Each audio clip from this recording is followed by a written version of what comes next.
Bonjour, voici une petite vidéo sur marcher par la foi.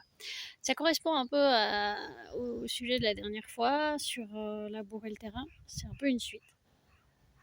Toujours dans les champs, toujours dans les champs. Donc voilà. J'aime bien les champs. Enfin, j'aime bien marcher, j'aime bien la nature. Donc ça, c'est un endroit que j'aime bien, entre autres. Voilà. Donc particulièrement, je voulais vous dire pourquoi marcher par la foi. Alors attendez, il y a une petite moto qui passe. Non, une voiture. Marcher par la foi, c'est pas toujours facile. On peut être au fond du trou. Et là, il faut avoir foi. En fait, il faut avoir foi en Dieu. Je vous explique une petite situation. C'est des fois, en même temps, c'est comme si Dieu permet cette situation pour pouvoir enlever des choses en vous et vous habiller. On enlève les vieux habits et on met des vieux habits, des habits de foi. Ça vous permet de vous transformer à l'intérieur de vous. Donc voilà, une expérience en fait récemment vécue, il y a plus tard qu'il y a 2 mois. Voilà, j'avais une voiture qui tombait régulièrement en panne, etc. J'ai dû injecter de l'argent pour des réparations dedans. Et puis un jour plus rien, elle n'a plus marché. Enfin, un jour, voilà, ça a été une voiture qui a été hors service, une voiture que j'aimais bien. Et comme tout le monde, la voiture est nécessaire. Donc voilà. Et du coup, plus moyen d'avancer. Ok. Plus moyen les réparations non plus. C'était pas faisable, sinon ça a coûté un peu cher. Donc du coup voilà, je suis rentrée chez moi cette journée-là. Fin de journée, j'étais vraiment pas bien, j'étais au plus mal parce que j'avais qu'une seule voiture, parce que je vis seule, parce que j'ai des filles que je dois amener à l'école, que j'amène chez le médecin dans une autre ville et que la voiture est nécessaire pour mon travail également. Voilà. Et du coup, ne sachant pas quoi faire, et en fait, n'en pouvant plus, je me suis effondrée en disant Seigneur, qu'est-ce que je fais? Qu'est-ce que je fais? J'ai plus de voiture, c'est pas juste. Je vis tant d'épreuves ces derniers temps et là, j'en peux plus. Et littéralement, oui, j'ai pleuré, je me suis effondrée. Mais je sentais qu'il fallait que j'ai foi, comme si Dieu me demandait laisse-moi pour voir. Tu veux vivre par la foi, tu veux me voir à l'œuvre, et ben ok. Et donc là, j'ai passé une nuit pas facile du tout. Et puis le lendemain, je suis partie je me douchais en fait, et je me retrouve en train de chanter contre les bienfaits de Dieu. Ah, je me suis surprise à chanter ça alors que j'avais pas le moral, j'avais rien du tout. Et ok, contre les bienfaits de Dieu, j'ai plus de voiture, j'ai vécu des choses récemment assez compliquées, mais ok. Et puis donc en 2-3 jours, j'ai trouvé une voiture qui m'a été prêtée. Il a fallu trouver une batterie pour cette voiture, il a fallu trouver une assurance pour cette voiture. Ça s'est fait en 2 heures. J'ai vu la main de Dieu parce que ni pour la batterie ni pour l'assurance en 2 heures c'est faisable. Voilà, je remercie la personne qui m'a prêté la voiture. Elle m'était prêtée pendant un mois, en 4 semaines, donc j'avais un délai pour trouver une autre voiture ou je sais pas, trouver un moyen. Et moi, j'avais pas les moyens de payer une autre voiture, pas du tout. Et finalement, Dieu a pourvu, parce qu'en fait, c'est avéré qu'on m'ait donné que j'ai eu un retour en me disant mais la voiture, nous, on peut vous la racheter à un certain coût. Et c'était un coût correct en fait, mais pas suffisant pour acheter une bonne voiture de seconde main qui ne serait pas un gouffre. Ensuite, parce que moi je voulais pas une autre voiture où il fallait que je réinjecte après pour des réparations, etc. Ok, bon, déjà ça c'était une première nouvelle, donc j'ai vu Dieu à l'œuvre et moi j'ai dit Seigneur, je te remercie pour ça.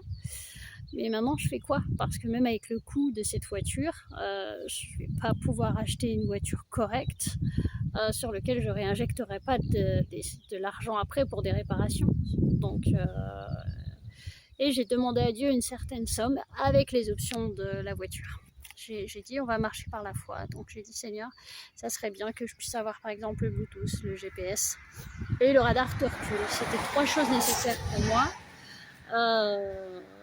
pour éviter des petits soucis. Voilà. Un petit plus, en fait, j'ai demandé un petit plus à Dieu, et plus une augmentation de 2 000-3 000 euros pour acheter une voiture correcte de seconde main sans réinjecter après pour des réparations. Et puis donc dans la même semaine, donc voilà, j'ai appris que voilà, on pouvait me racheter la voiture à un certain coût, etc. Puis fin de semaine, je reçois un appel, et là on me dit ouais, mais en fait on vous donne tant, on vous donne 40% de plus. Et là je leur ai dit c'est une blague en fait. On dit non, on peut vous donner tant, on peut vous donner un peu plus en fait, 40%, je sais plus, un peu moins, un peu plus, du prix initial qu'on veut racheter. Ok, donc merci Seigneur, ça a été pour moi une grâce. Et du coup il me fallait 3 semaines pour trouver une voiture, recevoir l'argent et tout mettre en place, assurance, etc. Et il s'est avéré qu'arrivé la fin du mois, j'avais toujours pas trouvé une voiture. Il devait rester quoi, peut-être une semaine.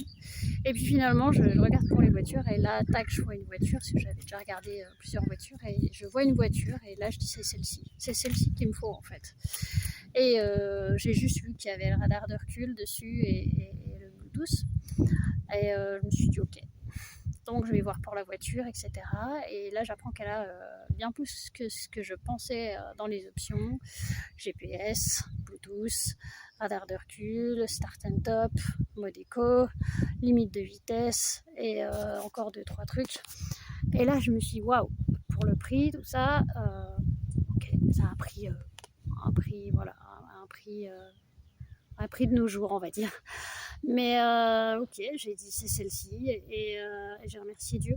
J'ai remercié Dieu en fait, avant même d'avoir cette voiture, avant même de l'avoir, parce que c'est ce que Dieu me demandait. C'était compliqué, je vous cache pas que c'était compliqué. J'ai pleuré parce que c'était difficile de ne pas avoir de voiture pour plusieurs choses, j'avais pas les moyens. Et voilà, et du coup, à la fin du mois, eh ben, il s'est avéré que j'ai pu rendre la voiture qu'on m'a prêtée. Et le lendemain, j'avais la voiture, et c'était une vraie grâce de Dieu en fait, que j'avais rien payé, et Dieu avait pourvu au prix initial. Voilà. Alors attendez, il y a un tracteur. Voilà, j'ai mis pause une seconde, que le tracteur puisse passer. Et donc voilà, ça c'était un acte de foi pour moi, compliqué, parce que je n'avais pas l'argent, mais Dieu m'a demandé, et ça m'a permis aussi, Dieu m'a demandé de compter ses bienfaits pendant cette épreuve. Et j'ai appris beaucoup sur moi-même, sur ma façon d'être, sur comment se confier en Dieu. Je vis encore des choses aujourd'hui, et mais ce qui est chouette, c'est de demander à Dieu la force de croire, d'avoir la foi et de louer Dieu en ces moments-là. Je ne dis pas que c'est toujours facile, c'est loin d'être facile, c'est loin d'être confiant, mais c'est ce que Dieu nous demande en fait. Donc, et soyons honnêtes avec Dieu aussi, cœur à cœur avec Dieu. C'est-à-dire que moi-même, il y a encore aujourd'hui, il y a des moments difficiles, il y a des moments compliqués qui me travaillent au fond de moi, et qui sont là où je me retrouve face à quelque chose de pas évident. Et de me dire Seigneur, vas-y, parle-moi, Seigneur, montre-moi, Seigneur, fais quelque chose. Et rien. Et Dieu pourvoit des fois à la dernière minute. Et Dieu nous parle, mais on n'entend pas. Mais c'est aussi une façon de travailler notre cœur, nous façonner à son image, et lui faire confiance. Et aussi d'être vrai avec lui. C'est-à-dire, il y a des fois où, voilà, quand moi j'ai cette histoire de voiture ou d'autres situations, j'en pouvais plus. J'ai dit non Seigneur, là j'en peux plus, je suis au bout du bout, j'en peux plus, je suis fatiguée, j'en peux plus, je suis épuisée.